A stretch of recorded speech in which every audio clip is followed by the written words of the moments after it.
Welcome students, myself Virendra Singh Shekhawat, lecturer computer engineering from government polytechnic college Jalore.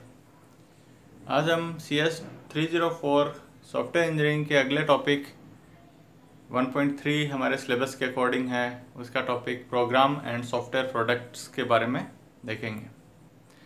तो अभी तक हमने software engineering के बारे में जाना और कुछ हमने प्रोग्राम और डॉक्यूमेंटेशन के बारे में भी देखा था इंट्रोडक्शन पार्ट में। उसी को हम आज ब्रीफ ओवरव्यू में देखेंगे कि प्रोग्राम एंड सॉफ्टवेयर प्रोडक्ट दोनों में क्या डिफरेंस है। ओके, सो जनरली हमें अभी तक जहाँ तक हम सॉफ्टवेयर इंजीनियरिंग की बात नहीं करते हैं तो हम देखते हैं कि प्रोग्राम है, कोई भी हमें प्रॉब्लम, हमारे पास में कोई भी प्रॉब्लम है उसको सोल्व करने के लिए हम प्रोग्रामिंग, किसी भी एक प्रोग्रामिंग लैंग्वेज के अंदर कोड करते हैं जिसको कंप्यूटर अंडरस्टैंड करता है और उसके थ्रू हम अपनी प्रॉब्लम को कंप्यूटर के माध्यम से सॉल्व करते हैं। ओके, बट ये चीज़ तब तक ठीक है जब तक कि हमारा प्रोग्राम कुछ 10 लाइन और 100 लाइन तक है, तब तक तो ठीक है, ये मैनेजेबल है और एडहॉक वे में भी काम हो सकता है।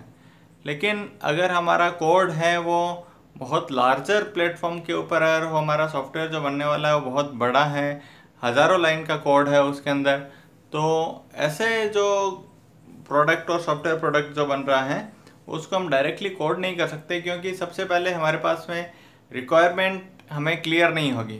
ओके, रिक्वायरमेंट क्लियर नहीं होगी, फिर उस सारी रिक्वायरमेंट को हमें डिज़ाइन फॉर्म में लेके आना पड़ेगा, वो भी पॉसिबल नहीं है कि डायरेक्टली उसको कोड कर सकें। ओके, इसलिए यहाँ पे एक इम्पॉर्टेंट टर्म है कि सॉफ्टवेयर प्रोडक्ट और प्रोग्राम में क्या डिफरेंस है। तो सॉफ्टवेयर जो है वो बेसिकली, अगर कंप्लीट सॉफ्टवेयर पैकेज की बात करें तो ये दो चीज़ों का पार्ट है। पहला तो कंप्यूटर प्रोग्राम है, जो किसी भी कंप्यूटर के अंदर, किसी प्रोग्रामिंग लैंग्वेज के अंदर हम कोड करते हैं उसको, जैसे कि C++, जावा, .NET, पाइथन, किसी भी लैंग्वेज के अंदर हम इसको प्रोग्राम को कोड कर सकते हैं। ओके, उसके साथ में एक इम्पॉर्टेंट बराबर का एस्पेक्ट और है, वो है उसके एसोसिएटेड डॉक्यूमेंट्स। तो सॉफ्टवेयर तभी कहलाएगा जब प्रोग्राम हो और प्रोग्राम के साथ में उसके सारे के सारे एसोसिएटेड डॉक्यूमेंट हम सारे के सारे प्रिपेयर करेंगे। क्योंकि हमने सॉफ्टवेयर इंजीनियरिंग के इंट्रोडक्शन पार्ट में देखा था कि डिफरेंट फेजेस होते हैं और हर फेज़ के अंदर किसी न किसी तरह के डॉक्यूमेंटेशन बनाए जाते हैं। तो ये सारे के सारे डॉक्यूमेंटेशन प्लस प्रोग्राम, ये एक पूरा कंप्लीट पैकेज है, ये सॉफ्टवेयर कहलाता है। अभी तक हम जो सिर्फ प्रोग्राम को सॉफ्टवेयर बोल रहे थे वो चीज़ गलत है। यहाँ पे प्रोग्राम प्लस एसोसिएटेड डॉक्यूमेंट है, उसको हम सॉफ्टवेयर की परिभाषा देंगे। तो हम सॉफ्टवेयर की बात करेंगे तो सॉफ्टवेयर के अंदर हमारे जो मेजर उसके पार्ट्स हैं, प्रोग्राम है, उस प्रोग्राम को बनाने के लिए जितने भी एसोसिएटेड डॉक्यूमेंटेशन है वो हैं, और उसके साथ में एक और इम्पोर्टेंट टर्म है उसकी ऑपरेटिंग प्रोसीजर्स। तो ये पूरा का पूरा मिलके एक सॉफ्टवेयर प्रोडक्ट प्रिपेयर होता है। कोई भी सॉफ्टवेयर है तो उसके अंदर ये सारे के सारे चीज़ें मिलनी और बनानी ज़रूरी है, तभी एक सॉफ्टवेयर प्रोडक्ट है वो कंप्लीट पैकेज तैयार होता है। ओके, अब यहाँ पे डॉक्यूमेंटेशन एंड ऑपरेटिंग प्रोसीजर्स के अंदर क्या फ़र्क है। स्टूडेंट्स, जब भी कोई सॉफ्टवेयर प्रिपेयर होता है तो सबसे पहले डेवलपर लेवल पे प्रोग्राम प्लस डॉक्यूमेंटेशन प्रिपेयर होते हैं। ओके, तो प्रोग्राम प्लस डॉक्यूमेंटेशन है ये उसके डेवलपर लेवल के ऊपर है। ओके, यूज़र को ये डॉक्यूमेंटेशन की इतनी ज़्यादा नेसेसिटी नहीं है, और ना ही अगर उसको मेंटेनेंस फेज में किसी और से करवाना है तो ही उसकी ज़रूरत पड़ती है। अदरवाइज प्रोग्राम प्लस डॉक्यूमेंटेशन है ये सिर्फ डेवलपर एंड का पार्ट है, यानी जो कंपनी उसको बना रही है उसके लिए है। वो डॉक्यूमेंटेशन प्रिपेयर करेगी और उसके प्रोग्राम्स को, उस डॉक्यूमेंटेशन को प्रोग्राम के अंदर कन्वर्ट करेगी जो पर्टिकुलर सॉफ्टवेयर प्रिपेयर हुआ है। ऑपरेटिंग प्रोसीजर्स क्या है कि जो यूज़र है, जो काम में ले रहा है, वो इतनी ज़्यादा कॉम्प्लेक्सिटी के अंदर नहीं पड़ता है, वो जस्ट उसको यूज़ लेना जानता है। जैसे कि आप देखोगे कि कोई भी एक सॉफ्टवेयर प्रोडक्ट है, लाइक मोबाइल है, मोबाइल के अंदर भी उसका ऑपरेटिंग सिस्टम है, जैसे कि एंड्रॉयड है। एंड्रॉयड है तो हम मोबाइल को सिर्फ काम में लेना सीखते हैं। कोई भी हम प्रोडक्ट खरीदते हैं तो उसके साथ में एक उसका ऑपरेटिंग प्रोसीजर यानी हम जिसको मैनुअल बोलते हैं वो आता है। उसमें जस्ट ये बताया होता है कि ये जो प्रोडक्ट है उसको किस तरह से काम में लेना है, उसको उसके डेवलपमेंट एंड का कोई भी डिटेल उसके अंदर नहीं होता है। जबकि जब उसको किसी भी सॉफ्टवेयर को प्रिपेयर किया जाता है तो उससे डेवलपमेंट से रिलेटेड जितनी भी एक्टिविटी है, सारी की सारी एक्टिविटीज़ अलग अलग फेजेस की एक्टिविटीज़ हैं, उसके IEEE के स्टैंडर्ड फॉर्मेट के जो डॉक्यूमेंट्स हैं उसके अंदर उसको प्रिपेयर किया जाता है। सो प्रोग्राम प्लस डॉक्यूमेंटेशन है, ये पूरा कंप्लीट सॉफ्टवेयर है। और कोई भी प्रोडक्ट अगर उसको हम बना रहे हैं यानी कि किसी यूज़र के लिए प्रिपेयर कर रहे हैं तो यूज़र को काम में लेने के लिए उसके ऑपरेटिंग प्रोसीजर्स भी बनाने ज़रूरी हैं। तो अगर हम इन तीनों चीज़ों को मिला देंगे तो program plus documentation plus operating procedures, ये तीनों है, ये एक पूरा का पूरा सॉफ्टवेयर पैकेज यानी सॉफ्टवेयर के एक प्रोडक्ट के रूप में पूरा पैकेज प्रिपेयर हो गया है। तो अभी तक जो हम बात कर रहे थे कि कोई भी प्रोग्राम सॉफ्टवेयर बनाते हैं तो प्रोग्राम के साथ में एसोसिएटेड डॉक्यूमेंट्स होते हैं। तो हम एक ब्रीफ ओवरव्यू लेते हैं कि कौन कौन से डॉक्यूमेंट हम प्रिपेयर करते हैं। तो कोई भी हम सॉफ्टवेयर डेवलप करते हैं तो सॉफ्टवेयर इंजीनियरिंग के पॉइंट ऑफ व्यू से ये उसके फेजेज होते हैं। एनालिसिस फेज, जो रिक्वायरमेंट एनालिसिस फेज है, डिज़ाइन फेज है, इम्प्लीमेंटेशन फेज है, टेस्टिंग फेज है और लास्ट में एक मेंटेनेंस फेज आता है जिसको मैं अभी ये कैटर नहीं कर रहा हूँ। ये 4 मेजर फेजेस हैं जिसके अंदर जब हम किसी भी प्रोडक्ट को डिज़ाइन करते हैं यानी कोई भी सॉफ्टवेयर प्रोडक्ट बनाते हैं तो सबसे पहले एनालिसिस फेज है, उसमें हम जो भी रिक्वायरमेंट्स हैं उसको गैदर करते हैं, उसको स्पेसिफाई करते हैं। तो SRS document, requirement specification document बनाते हैं। तो स्पेसिफिकेशन हो गया, उसके रेफरेंस में जो उसका कंटेक्स्ट डायग्राम है जो उसकी रिक्वायरमेंट को शो करता है डायग्रामेटिकली, तो वो कंटेक्स्ट डायग्राम हो गया।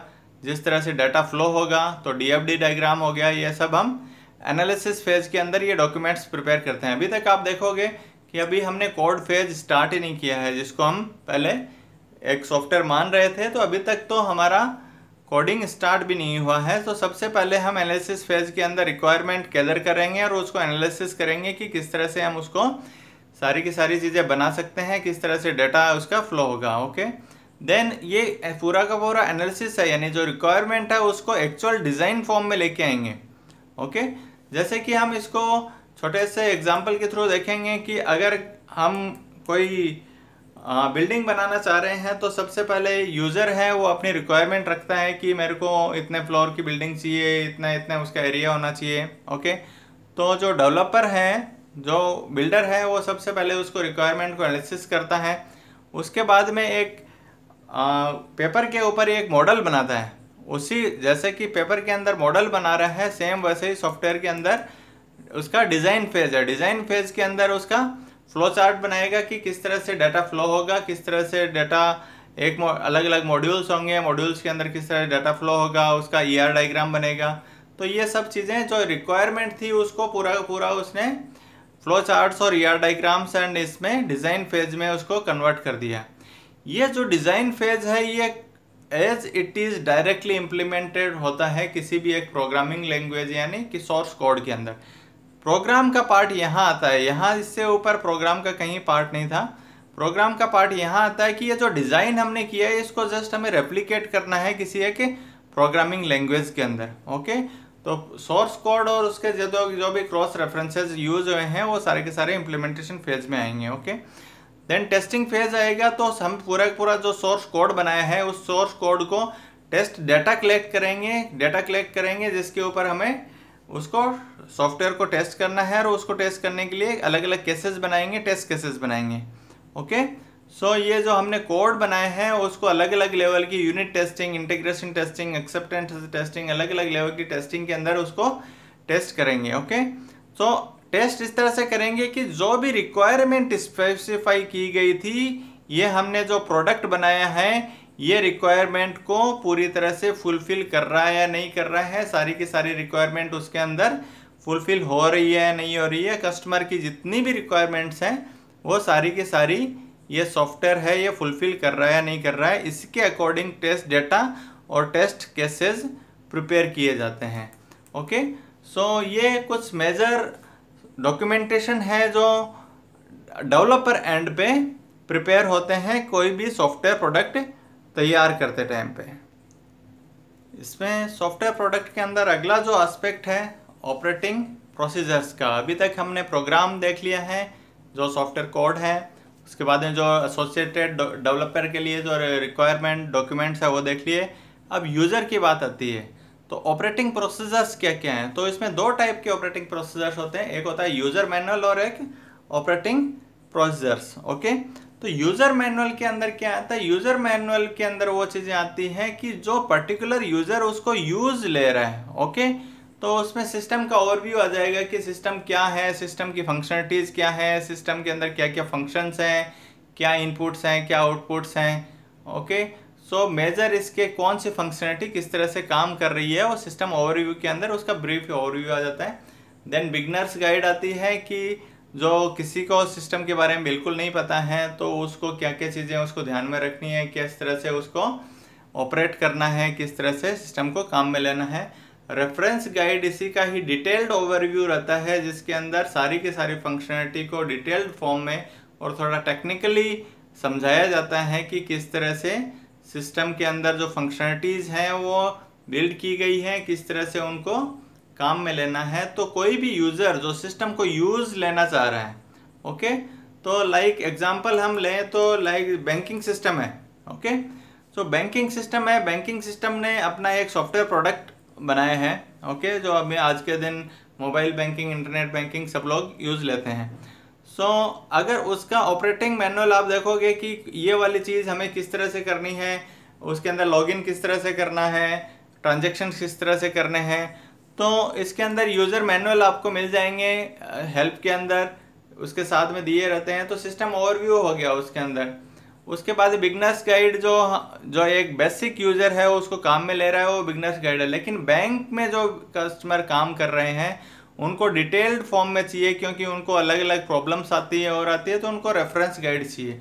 इसी तरह कोई भी जैसे कि मोबाइल हमने ख़रीदा है तो मोबाइल के बारे में मोबाइल की डिटेल इन्फॉर्मेशन सिस्टम ओवरव्यू में आ जाएगी कि मोबाइल के अंदर कितनी क्या क्या इसकी स्पेसिफिकेशन है, क्या इतना रैम है, कितना कैमरा है, ये सब चीज़ें आ जाएगी। उसके बाद बिगनर्स गाइड में आ जाएगा कि कौन कौन से चीज़ों को किस तरह से काम में लेना है। बट रेफरेंस गाइड के अंदर ये सब चीज़ें बहुत ज़्यादा डिटेल्ड में आएंगी। जितनी की जितनी फंक्शनलिटीज़ हैं सारी फंक्शनलिटीज़ उसमें डिटेल में दी होती हैं। ओके, तो कोई भी हम सॉफ्टवेयर प्रोडक्ट बनाते हैं तो उसमें ये यूज़र मैनुअल सॉफ्टवेयर प्रोडक्ट के साथ में यूज़र को हैंड ओवर किए जाते हैं। दूसरा है इंस्टॉलेशन, इसके जो ऑपरेटिंग प्रोसीजर्स हैं। ऑपरेटिंग प्रोसीजर्स के अंदर दो चीज़ें आती है, एक इंस्टॉलेशन गाइड, कोई भी सिस्टम है उसको इंस्टॉल कैसे करना है। जैसे कि बैंकिंग सेक्टर है, बैंकिंग सेक्टर के अंदर कोई सॉफ्टवेयर बनाया है तो उसको कंप्यूटर के एक फ्रेश कंप्यूटर है, फ्रेश कंप्यूटर के ऊपर किस तरह से इंस्टॉल करना है। कोई भी सिस्टम क्रैश हो गया है तो यूज़र उस डॉक्यूमेंट को देख के वापस से उसको अपने सिस्टम में इंस्टॉल कर सके, इसके लिए स्टेप बाय स्टेप पूरा इंस्टॉलेशन गाइड बनाई जाती है जिसके अंदर यूज़र को पूरी हेल्प मिल सके कि वो इजीली उसको इंस्टॉल कर पाए। सेकेंड वन है सिस्टम एडमिनिस्ट्रेशन के लिए गाइड कि कोई भी सिस्टम एडमिनिस्ट्रेटर है वो उसको सिस्टम को किस तरह से मैनेज कर सके। दोनों अलग अलग चीज़ें हैं, एक तो है इंस्टॉलेशन गाइड जो सिस्टम को इंस्टॉल करने का काम कर रहा है, दूसरा सिस्टम एडमिन यानी उसके पूरे सिस्टम के ऊपर एक एडमिनिस्ट्रेटर रहेगा जो उस पूरे सिस्टम को मॉनिटर करेगा, उसको मैनेज करेगा। तो उसके लिए क्या क्या फंक्शंस हैं और किस तरह से वो फंक्शंस को यूज़ में लेना है, तो उसके लिए करस्पॉन्डिंग इंस्टॉलेशन गाइड के साथ में एक सिस्टम एडमिन गाइड भी प्रिपेयर की जाती है। तो ये सारे के सारे जो मैनुअल्स हैं ये सॉफ्टवेयर प्रोडक्ट के साथ में यूज़र को हैंड ओवर किए जाते हैं। इस टॉपिक का एक लास्ट पार्ट और डिस्कस करना चाहूँगा कि कोई भी सॉफ्टवेयर प्रोडक्ट है वो दो टाइप से प्रिपेयर हो सकता है, दो टाइप से वो डेवलप हो सकता है। एक तो वो जेनरिक फॉर्म में हो, जेनरिक फॉर्म मतलब कि सॉफ्टवेयर प्रोडक्ट जो प्रिपेयर कर रहे हैं, डेवलप कर रहे हैं, वो एक रेंज ऑफ कस्टमर यानी जनरल मार्केट के लिए वो यूज़ में ले रहे हैं कि बहुत सारे कस्टमर्स की रिक्वायरमेंट है और उन सारों की रिक्वायरमेंट को ऑन एन एवरेज कैटर करके और एक जेनरिक प्रोडक्ट बना दिया जो कि बहुत सारे जो कस्टमर्स हैं मार्केट के अंदर वो उसको यूज़ में ले सकें। ओके, यहाँ पे किसी स्पेसिफिक कस्टमर की बात नहीं हो रही है, जनरल मार्केट की बात हो रही है। जैसे कि मोबाइल फ़ोन बनाया, मोबाइल फ़ोन एक जेनरिक प्रोडक्ट है जो भी बहुत सारे यूज़र्स हैं सबकी ऑलमोस्ट रिक्वायरमेंट फुलफिल हो रही है। पर हो सकता है कि स्पेसिफिकली किसी कस्टमर को कुछ चीज़ चाहिए थी वो उस मोबाइल में नहीं है, बट किसी को कुछ चाहिए थी वो नहीं है, लेकिन मेजर सारी चीज़ें उसमें कैटर की गई हैं। जो ये ऐसा जो प्रोडक्ट होता है वो एक जेनरिक प्रोडक्ट है। दूसरा जो प्रोडक्ट है वो कस्टमाइज प्रोडक्ट है, कि कोई स्पेसिफिक पर्सन है, वो स्पेसिफिक पर्सन जो कस्टमर है उसकी रिक्वायरमेंट को देखे, यानी जो पर्टिकुलर कस्टमर है उसकी रिक्वायरमेंट को देखते हुए कि प्रोडक्ट तैयार किया जाए। यानी कि आप एक ऐसा सॉफ्टवेयर डेवलप करवाना चाह रहे हो जिसमें आपको जो जो रिक्वायरमेंट चाहिए वो सारी की सारी रिक्वायरमेंट आप कैटर करवा सको। तो ऐसा जो प्रोडक्ट होता है उसको हम कस्टमाइज प्रोडक्ट बोलते हैं, और जो एक जनरल मार्केट के लिए जो प्रोडक्ट प्रिपेयर किया जाता है उसको हम जेनरिक प्रोडक्ट बोलते हैं। सो आज के लेक्चर से आप इजीली अच्छे से ग्रेस्प आपने कर लिया होगा कि एक प्रोग्राम और सॉफ्टवेयर प्रोडक्ट के अंदर क्या क्या फ़र्क है, और सॉफ्टवेयर प्रोडक्ट के अंदर प्रोग्राम के साथ में कौन कौन से डॉक्यूमेंट्स और मैनुअल्स उसके अंदर यूज़ में लिए जाते हैं। So thank you very much. इसी टॉपिक को आगे कंटिन्यू करते हुए हम आगे के लेक्चर्स में पढ़ेंगे। Thank you.